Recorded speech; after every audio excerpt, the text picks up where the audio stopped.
Honorable Speaker, Fiji and all other countries continue to be devastated by the COVID pandemic. It will be amiss if we do not pay tribute to the many lives that have been lost, displaced, or have been left worse off due to the baffling impacts of this pandemic. My sincere thoughts and prayers to those who have been affected. Honorable Speaker, sir, at the outset, I would like to state that the COVID-19 pandemic has led to a dramatic loss of human lives worldwide and represented an unprecedented challenge to public health, food systems, and employment.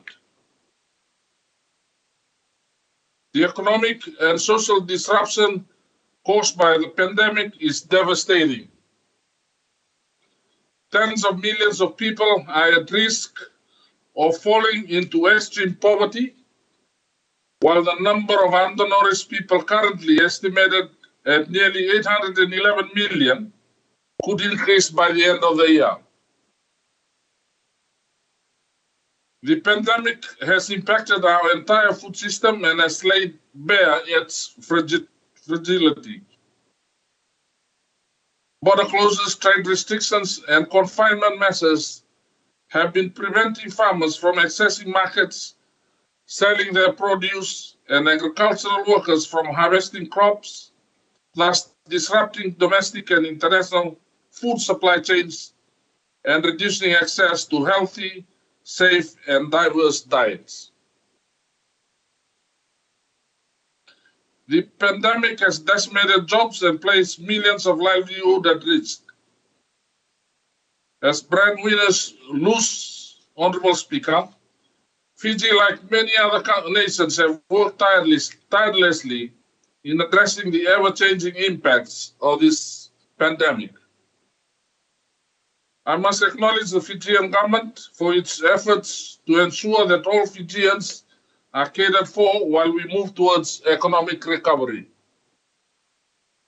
I would also like to acknowledge the unselfish efforts put in by our frontline workers, including medical officers, discipline services, and the broader civil service workforce, including members of the fisheries family that continue to devote their time in our collective efforts to mitigate COVID-19.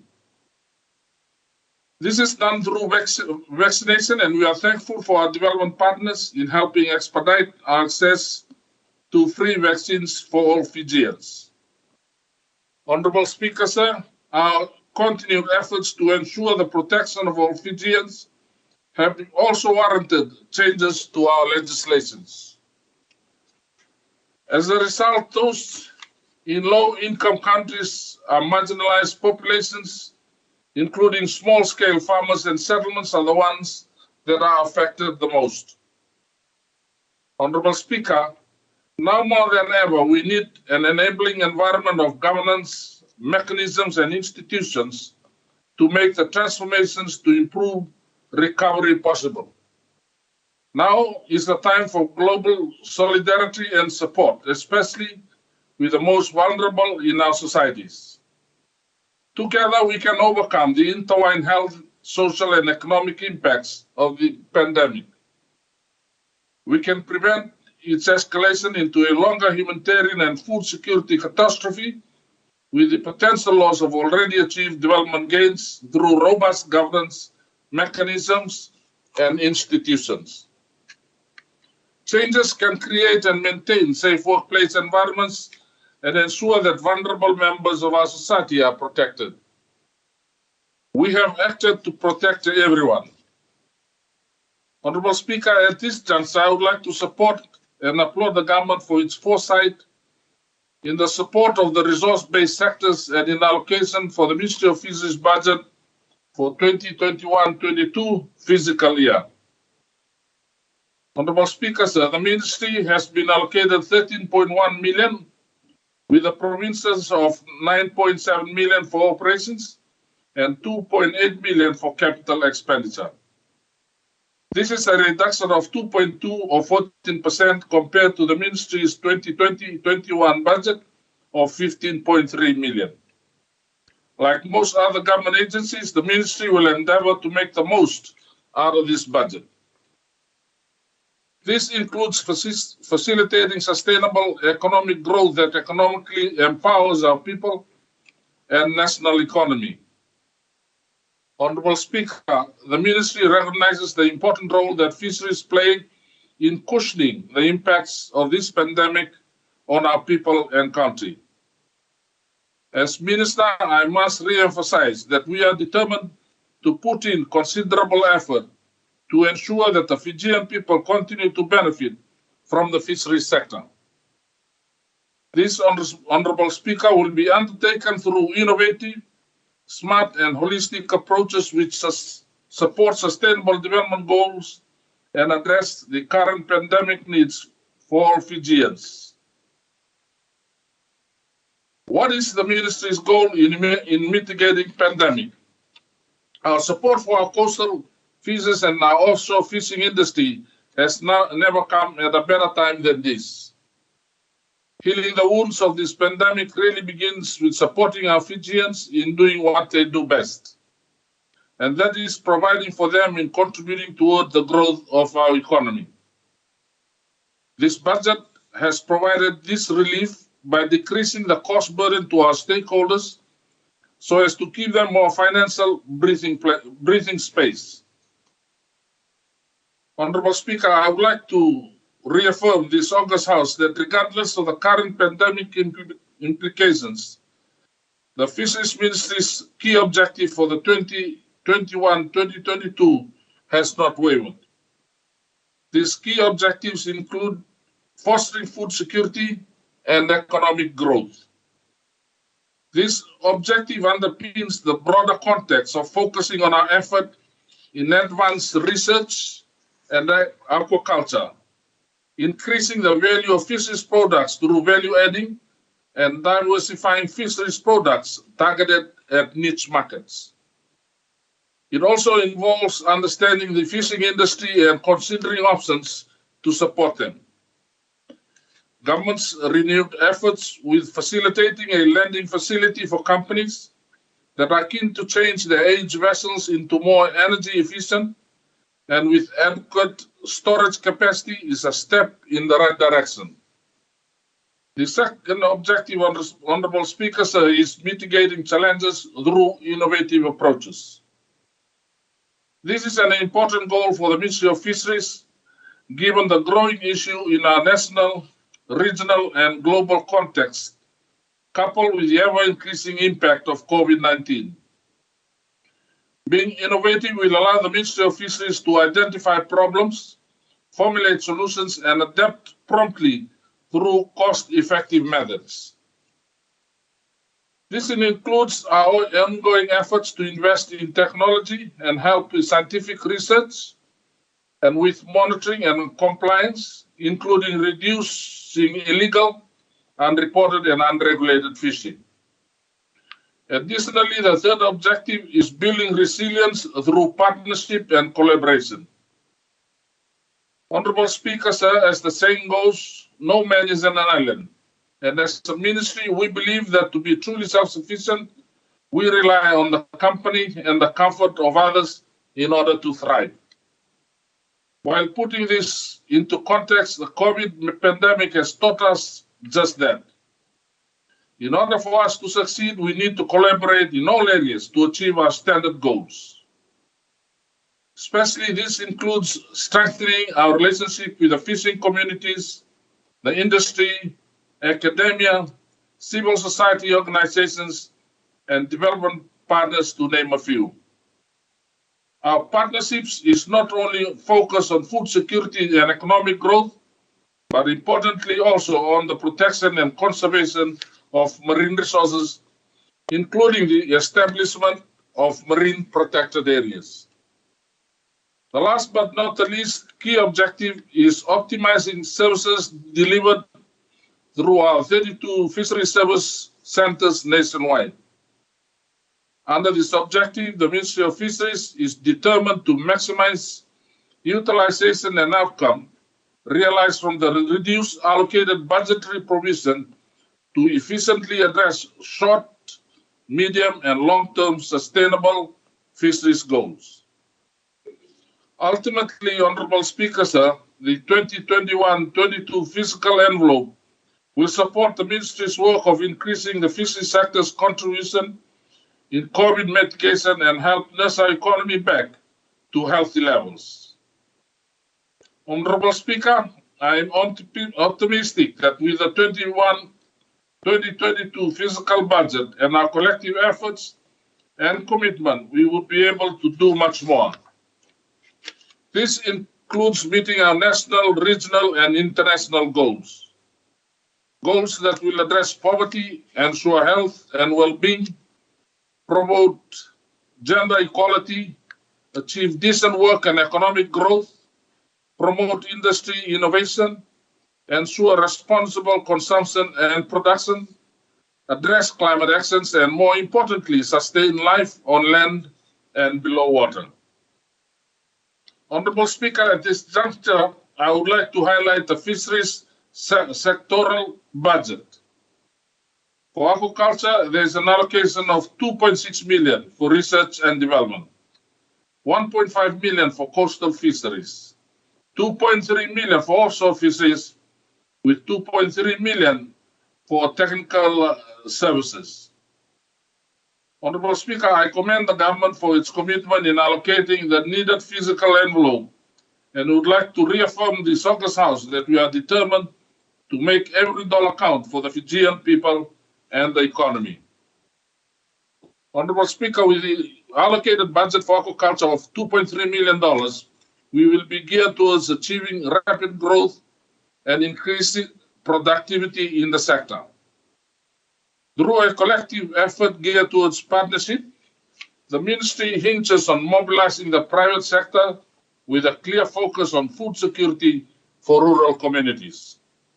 Hatchery production, advanced partnerships, farmer training, research and development, as well as targeted financial assistance will support the Ministry's activity in the 2021-2022 fiscal year. Honorable Speaker, under aquaculture, the Amboni multi-species hatchery is allocated almost $500,000.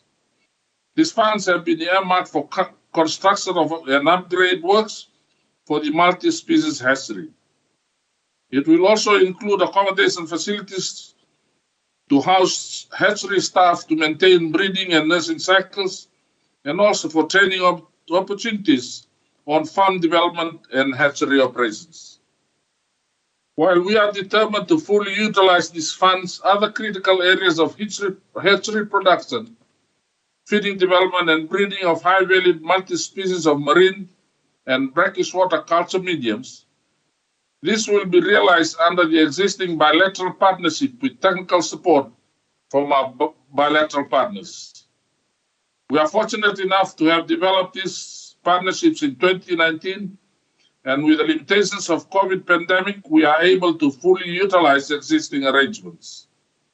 We'll be able to achieve a positive ecological, economic, and well-being that assures the long-term benefit of Fijians, and also achieve self-sufficiency in the sustainable management for our coastal and ocean fisheries. Honorable Speaker, the allocated budget for the Amboni will also support the consistent supply of at least 2 million shrimp post larvae to farmers in Fiji within the financial year. The production of 2 million shrimp post larvae produces around 48 tons of shrimp at an estimated value of around about 1.4 million. Honorable Speaker, as we continue to mitigate through this pandemic, support towards aquaculture in turn provides alternative livelihood sources, reduces fishing pressure on wild stock, and energizes the local economy, driving growth. Therefore, Honorable Speaker, sir, we acknowledge the budget allocation of $175,000 to assist in brackish water shrimp farmers. Apart from the project funds allocated to the Amboni multi-species hatchery, Honorable Speaker, work will continue through our research centers in the hatcheries in Ndurlolo, Ngaloa, Mba, and Reketi, and the production of tilapia, prawns, and sandfish and grass carp, as well as undertaking research in the culture of high-value species such as rabbit, fish, and gropers. Through these continued commitments and through bilateral partners such as those rendered by the government of Japan through equipment and technical assistance, we are determined to meet our targets. These targets include the attraction of both foreign and local investors to invest in aquaculture farming, which could boost the production locally and contribute to import substitution. Secondly, it can enhance food security through provision of nutritious protein sources. Honorable Speakers, in our bid to increase and stabilize food security amidst mitigating COVID-19, the Ministry of Fisheries welcomed the allocation of 500,000 for food security program. The $500,000 budget for food security program is set to increase farm productivity through the provision of farming inputs to new farmers and supporting existing farmers in expanding their fish farming businesses. Honorable Speaker, capacity building is critical to ensure that our farmers are sustainable. Dedicated training program, our best practice, farming methodologies, financial literacy will continue to be delivered in the next financial year. As we adapt to the new norms, we are determined to also engage in new, innovative ways in which farmers are trained and supported using online platforms. Additionally, through a governance structure of cluster-based farming associations, farmers will benefit from the economies of scale and a path to market initiatives. Honorable Speaker, the aquaculture sector will be a game changer as the benefits realized from it are multifaceted, from ensuring food security, providing an income base for those who have been displaced by pandemic, import substitution, climate change adaptation, nutritionally beneficial fish and prawns, and enable for economic growth. Therefore, the Ministry supports the budget allocation for this program. Honorable Speaker, for 2021-2022 fiscal envelope for coastal fisheries, fisheries is also provided for initiatives and programs to sustain and diversify our support to coastal fisheries support. As the impact of COVID-19 continues to affect us, our focus in supporting coastal fisheries have not wavered, as we welcome the allocated provisioning of over 500,000 for coastal fisheries development. The urban to rural drift continues to increase. We are determined to meet our 850 coastal maritime communities that needs through the allocated funds. Honorable Speaker, the Ministry of Fisheries provides fishing communities with ice through 24 ice plants throughout Fiji. This initiative supports a longer shelf life for marine commodities and allows for proper fish handling. And we explore means to adapt to the impacts of COVID-19 and push for self-sufficiency. The government's budget allocation will also look at supporting rural communities to maximize the commercial value of fish sold. This is done by ensuring that the maritime communities are able to access markets through the provision of effective and efficient support services and through strengthened collaboration with key partner agencies. Honorable Speaker, as such, the Ministry also welcomes the budget allocation for preparatory work for Wainingandro and Koro ice plants.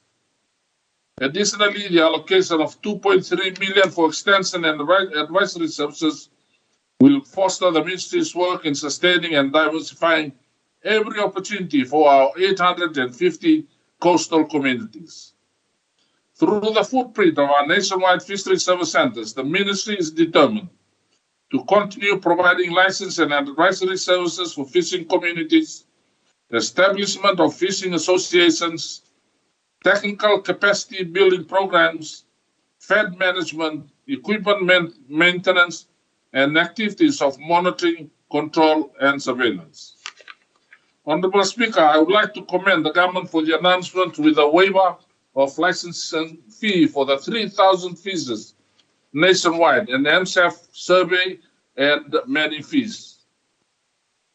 As many individuals continue to make adjustments for sustenance, this initiative will ensure that coastal communities are given swift operating environment, make use of previously allocated cash for licensing and MSAF fees on the essential needs. Honorable Speaker, the Ministry of Fisheries is mandated to lead the whole nation's approach towards sustainably managing Fiji's fishery resources. Additionally, through tools of monitoring, compliance, and enforcement, I would like to reaffirm this August House that we will work diligently to balance the economic significance of fishing and the economic development of the fishing sector. This will be done while ensuring that Fiji meets its national, regional, and international obligation in protecting marine resources. Honorable Speaker, I would like to acknowledge the support rendered through interministerial bilateral partners by FAR, and we look forward to its continuation for effective execution of our ministry's goals. Additionally, Honorable Speaker, the increase in job loss due to the global pandemic and the financial support rendered to the seaweed program for 2021-22 is supported. Seaweed provides quick economic opportunities to our local communities. You're going over time. Minister? Thank you, sir.